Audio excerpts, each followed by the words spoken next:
রেসিপিটা বানানোর জন্য আমি এখানে পেঁয়াজ নিয়েছি। পেঁয়াজটাকে ভালো করে কুচিয়ে দিচ্ছি লম্বা লম্বা করে।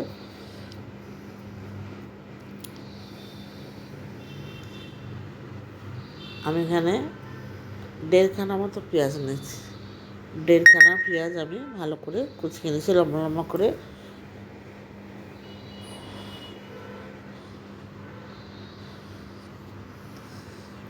পেঁয়াজগুলো আমার কুচানো হয়ে গেছে। এবার আমি গ্যাসটা অন করে এখানে একটা কড়াই বসিয়ে দিয়েছি।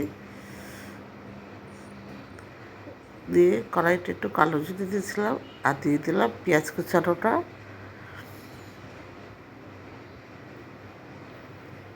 দিচ্ছি আদা কুচানো,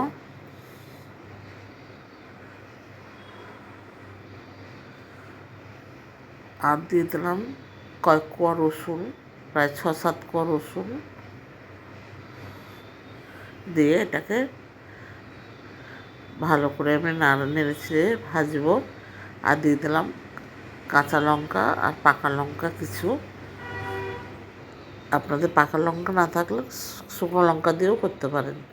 দিয়ে ভালো করে আমি নেড়ে ছেড়ে ভেজে নেব।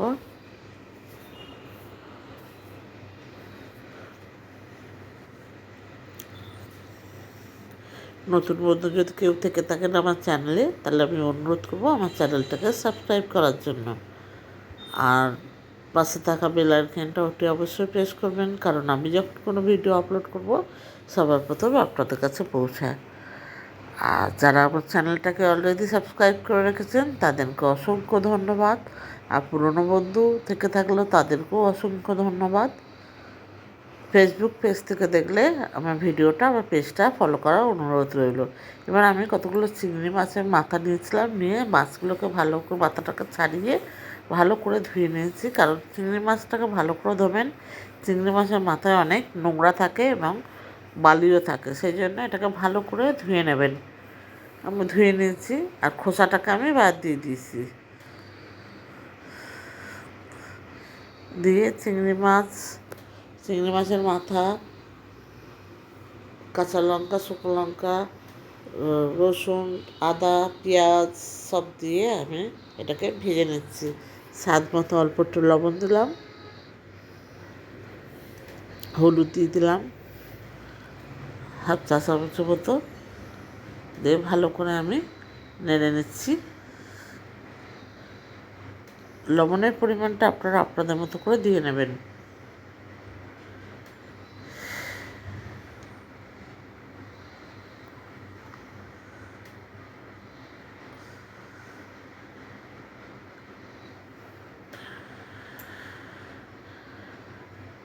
নেড়ে ছেড়ে আমি ভালো করে ভেজে নিলাম।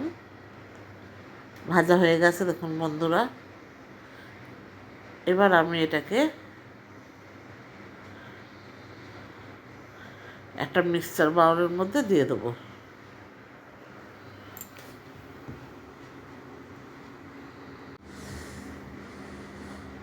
আমার এটা ভাজা হয়ে গেছে, আমি এবার মিক্সার বাউলের মধ্যে এটা দিয়ে দিচ্ছি।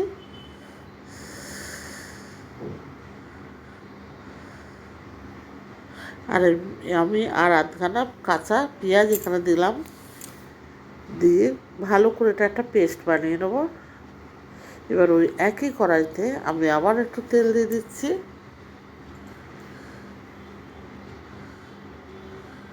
সামান্য একটু তেল দিলাম।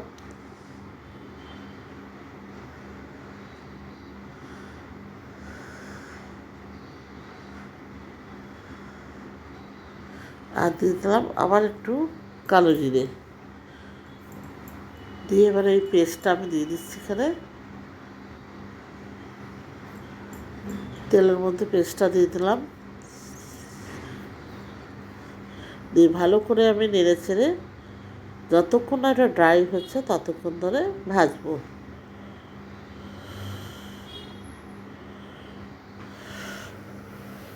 এভাবে নেড়ে ছেড়ে ভাজবো।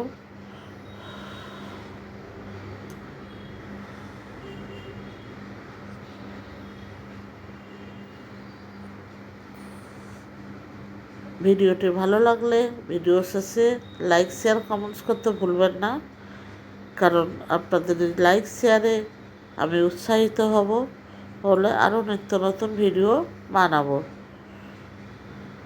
দেখুন আমার এটা ভাজা হয়ে গেছে, কত সুন্দর সুন্দর দেখতে লাগছে। বন্ধুরা আপনারা এইভাবে চিংড়ি মাছের মাথা বাটবেন, দেখবেন কখন যে এক থালা ভাত খেয়ে নিচ্ছেন বুঝতেই পারবেন না। ভীষণ ভালো লাগে গরম ভাতের সাথে খেতে।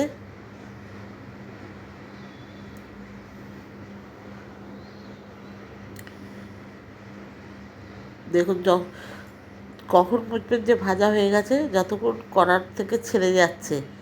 যখন দেখবেন কড়ার থেকে ছেড়ে গেছে আর লেগে থাকছে না, তখন মনে করবেন এটা ভাজা হয়ে গেছে।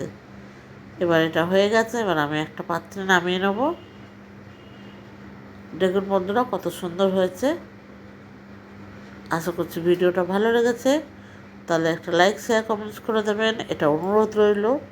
তাহলে আজকে এই পর্যন্ত, আবার দেখা হবে অন্য রেসিপিতে অন্য একদিনে। তাদের জন্য ভালো থাকুন, সুস্থ থাকুন।